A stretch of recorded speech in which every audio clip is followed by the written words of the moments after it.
¿Qué tal? ¿Cómo andan, gente? Hoy vamos a ver el Henschel 129 B3 de Italeri, un avión alemán de ataque terrestre antitanque que conocí hace relativamente poco. Hace como un año empecé a jugar War Thunder y ahí fue donde desbloqueé este avión. Lo empecé a usar, lo conocí.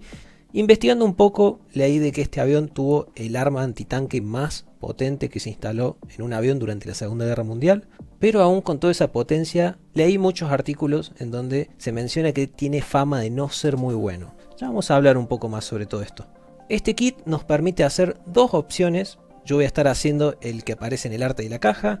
Estas son las calcomanías incluidas y estas son las piezas. Medio raro estos huecos en la matriz, pareciera que faltara algo. Pero no, están todas las piezas, se ve que es así. Las piezas están buenas, me gustan, tienen un lindo nivel de detalle. También otra cosa que noto es que son pocas piezas, así que menos mal, porque después del Heinkel que hice la vez pasada, quiero hacer algo que sea un poco más sencillo, no, menos pasos, menos piezas. Vamos a empezar colocando el tren de aterrizaje en las alas y también colocándole a las alas la parte de arriba. Armamos la cabina, la pintamos y la colocamos al unir las dos mitades del fuselaje. Acá también ya vamos a poder colocar las alas. También agregué la parte de abajo de los motores. Recuerden pintarlo por dentro. Pegamos los estabilizadores traseros y preparamos los motores, que al igual que el tren de aterrizaje les recomiendo pintarlos antes, así es más fácil, después se complica acceder a esas áreas. También tenemos que colocar el cañón de 75 milímetros por debajo y bueno, ya podemos empezar a pintar.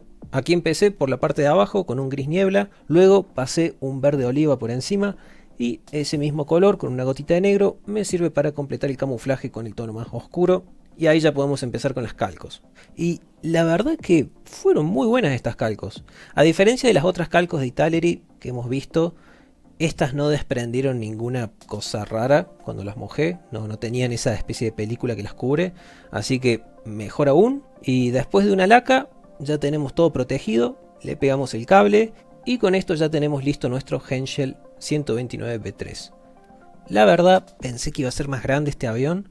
Es bastante compacto, tiene aproximadamente 19 centímetros y medio de ancho y unos 13 centímetros de largo, casi 17 si tenemos en cuenta también el cañón. Respecto a la mala fama que les mencioné antes, este avión era conocido por ser, podríamos decirle, un avión de descuento. La idea era hacer un avión que se fabricara con recursos que no tenían tanta demanda. Entonces, por ejemplo, decidieron utilizar motores de baja potencia. Y eso le daba un muy pobre rendimiento de vuelo. También el cargar con semejante cañón, sumado a motores débiles, lo hacía lento, difícil de maniobrar, y ni hablar del retroceso que le debe haber dado al piloto disparar esto. Sin embargo, este avión logró destruir tanques aliados, así que algo de éxito tuvo. Ahora vamos a compararlo con otros aviones antitanque. Este fue el primero que sumamos a la colección, el Ju-87 G1 con sus cañones de 37 milímetros. Podemos ver que estos dos tienen un tamaño similar, sin embargo pareciera que el Ju-87 fuera un poco más grande. Y también tenemos el Messerschmitt 410 con su cañón de 50 milímetros. En esta comparación es donde es muy notorio que, aun siendo un avión bimotor, es muy chico.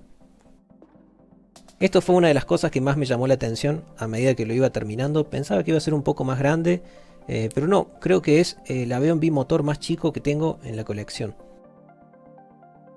Como conclusión final, la verdad es que me encantó este kit. Fue divertido y satisfactorio de armar, todo funcionó bien, todo encastró en su lugar, sin problemas, las calcos funcionaron perfecto y además siempre me han gustado los aviones con armamento pesado, con cañones antitanque y esa clase de cosas. Y también siempre me han llamado mucho la atención los aviones como este que son menos conocidos y se suele perder en la sombra de otros más conocidos como el Bf-109. La verdad que muy bueno, se los recomiendo, pero no lo paguen mucho porque aunque sea bimotor, por ahí engaña la vista, uno piensa que está comprando algo del tamaño de un Messerschmitt 410 por ejemplo, pero no, es un avión bastante chico. Traten de pagar lo mismo que pagarían por un avión que es ligeramente más grande que un caza, como justamente un Ju-87. Eso es todo por ahora, nos vemos la próxima en donde vamos a armar algo de la marca Academy. Chao, nos vemos.